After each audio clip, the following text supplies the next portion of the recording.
Well, I just want to say thank you first of all for doing this. It's Denali. Denali. Yeah, or Mount McKinley. In that setting, in that environment, you have to be able to melt snow and ice to have water. Pack it in a pot like we would cook in, and melt it, and then the heat. Even in that environment, we didn't consider boiling it. If you eat snow, you're using body calories, body heat to melt it. When it goes into your body, you're using up heat that's important to preserve in that environment.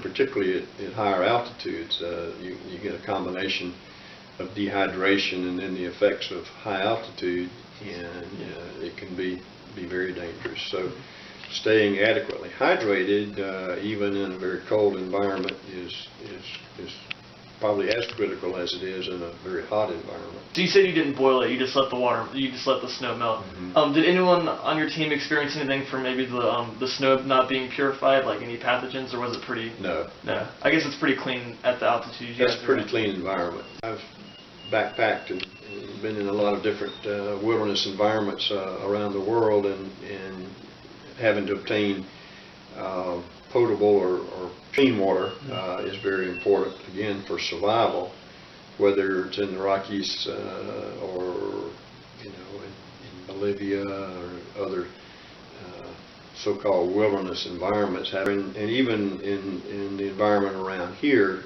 working with the North Carolina Outward Bound School, potable water, or as pure as possible, was always something we were striving for, because the effects of drinking dirty water can be usually not life-threatening in most environments, but can be very disconcerting in the GI effects, what it does to your GI system.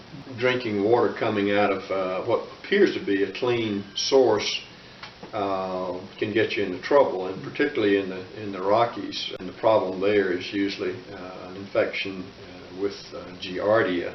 It's a bug, it's a protozoa, and all mammals can carry it. So if you're at a high elevation and you've got any mammals, the little pikas that you see at high elevations, or beavers, or deer, or elk, that can possibly contaminate the water, Giardia is a very common source.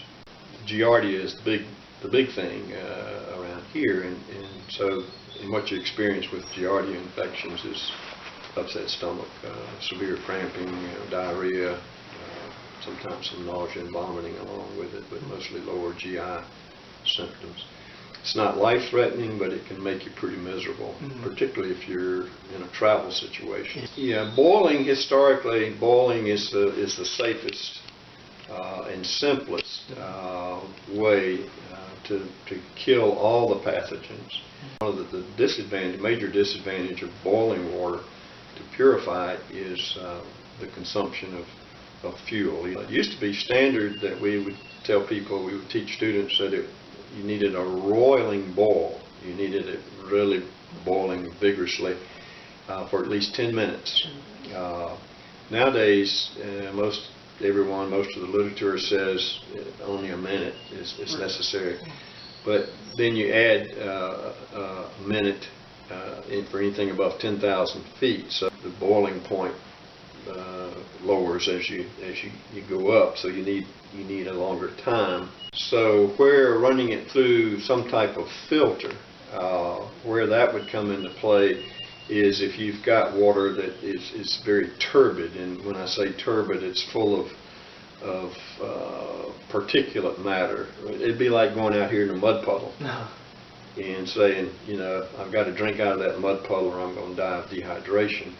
Well, the thing you could do there would be to filter that through a clean towel, a clean t-shirt, sand, as you mentioned, if you had some way to, you mentioned a sock, if you were thinking about filling a sock with sand and running it through that, what you're doing is removing the particulate matter. But that's not adequate to kill the pathogens. I've heard of using charcoal to filter water. I haven't looked up the exact science behind it, but do you know anything? With that, the idea that what happens with charcoal or ashes is it causes an aggregation of pathogens, and then you still are going to need to try to filter it. There are stories that I've read about simply using sun. If you've got a water bottle, particularly if it's a clear water bottle, just simply putting that in an area where it's exposed to sun for a long period of time will help. The ultraviolet radiation can help with that process. And I think we as a culture probably don't value water as much as we should.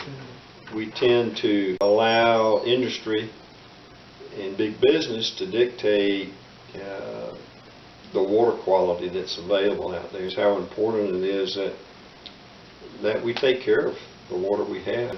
The wisdom that I would impart would be that we need to be very careful and do everything we can to protect the water sources that are out there.